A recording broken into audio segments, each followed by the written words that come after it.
je vais vous raconter l'histoire de Manuel dos Reis Machado, le grand maître Bimba. On dit qu'il est l'inventeur de la capoeira régionale. L'histoire commence à Salvador de Bahia, au nord-est du Brésil, à la fin des années 1800, alors que l'esclavage est aboli depuis une dizaine d'années seulement. Vivent alors, dans le quartier du Vieux Moulin, Dona Martinha do Bonfim, de sang amérindien, et Luis Candido Machado, ancien esclave, grand sportif et batuquero, maître de batuque réputé. La batuque est une lutte qui s'exerçait au sein d'un cercle de pratiquants dans lequel deux adversaires cherchaient à se faire tomber en essayant de déséquilibrer l'autre brusquement. Le 23 novembre 1899, Dona Martinha donne naissance à un de leurs nombreux enfants, Manuel dos Reis Machado, le cadet d'une fratrie de 25 enfants. Dona Martinha est alors persuadée d'attendre une fille, alors que la sage-femme, elle, pense que c'est un garçon qui doit arriver. Les deux femmes font un pari. À la naissance, la sage-femme, heureuse de gagner son pari, s'écrie « J'ai gagné mon pari, il a un bimba, c'est un garçon !» Cette anecdote restera associée à Manuel dos Reis Machado toute sa vie. Il grandit au sein de cette grande famille, dans un environnement sportif transmis par son père.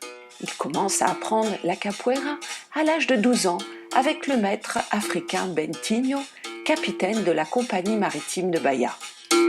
Il prend des cours pendant 4 ans, exerce la capoeira à la manière de son maître durant 10 ans et commence à donner des cours à l'âge de 18 ans. À cette époque déjà, il s'interroge et a l'impression que la capoeira a perdu toute son efficacité en tant qu'art martial, qu'elle devient plutôt une activité folklorique et réduite. Il rencontre et enseigne la capoeira à un étudiant en médecine, Cisnando, grand connaisseur d'autres sports tels que le jiu-jitsu, la boxe et la lutte gréco-romaine.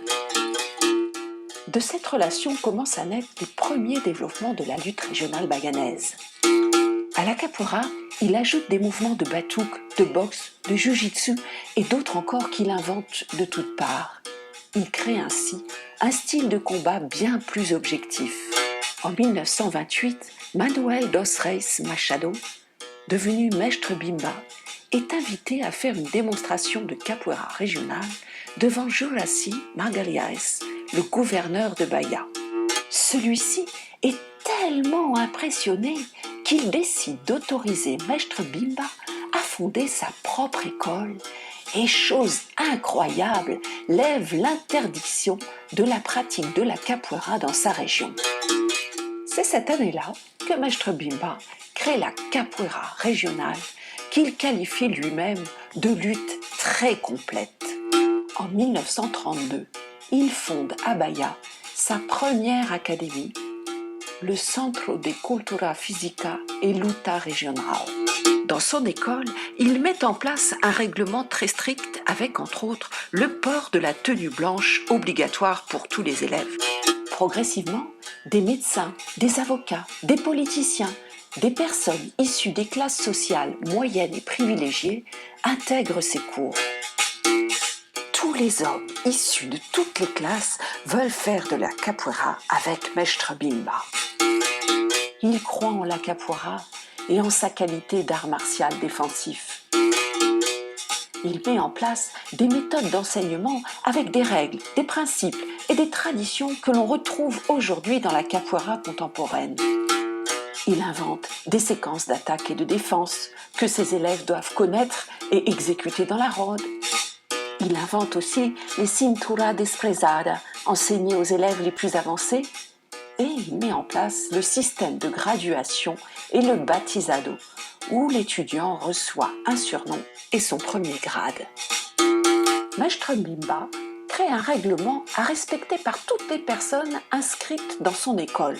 Ne pas fumer, ne pas boire d'alcool qui nuit à la performance musculaire, éviter de montrer ses progrès à ses amis à l'extérieur de la ronde, la surprise étant la meilleure alliée de la lutte.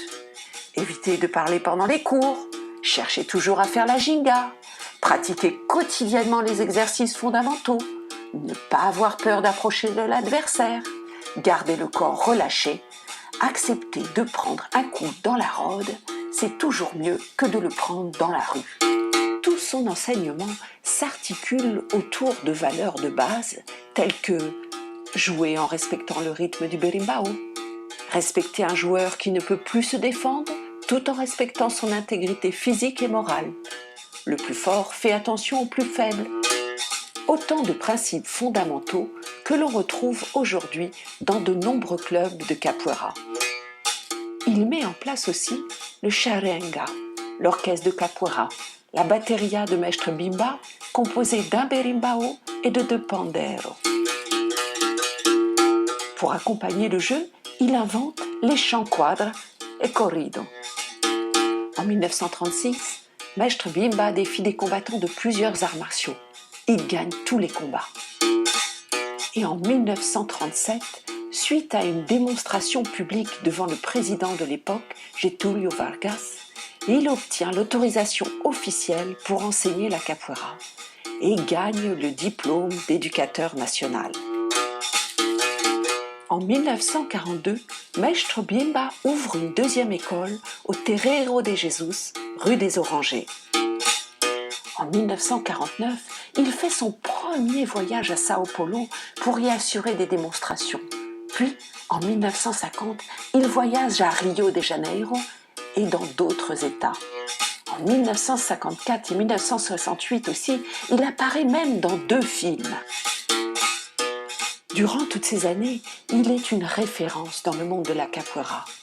Il partage sa célébrité avec Maître Pastinha, qui évolue parallèlement. Les 2 hommes ne se côtoient pas, mais ont beaucoup de respect l'un pour l'autre.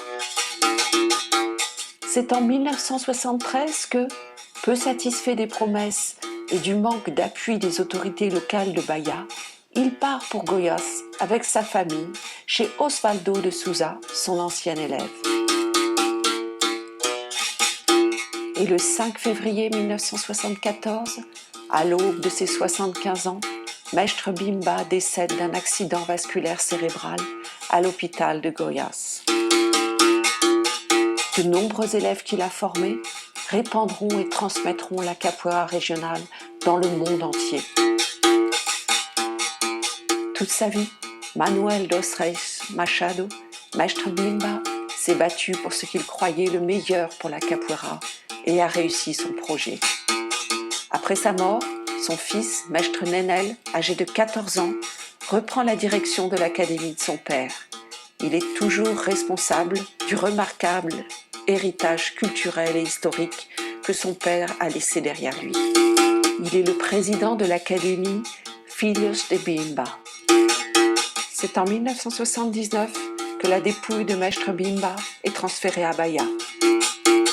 C'est le 12 juin 1996, plus de 20 ans après sa mort, que l'Université fédérale de Bahia lui décerne le titre honorifique de docteur. En cela, elle reconnaît la capoeira en tant qu'exercice symbolique de sagesse corporelle ancestrale et célèbre Maître Bimba comme acteur de la culture afro-brésilienne. Et en 2014, la capoeira est reconnue comme patrimoine culturel immatériel par l'UNESCO. Maître Bimba laisse derrière lui un immense héritage à la capoeira telle que nous la connaissons aujourd'hui. Il est le père de la capoeira régionale à laquelle il aura consacré toute sa vie.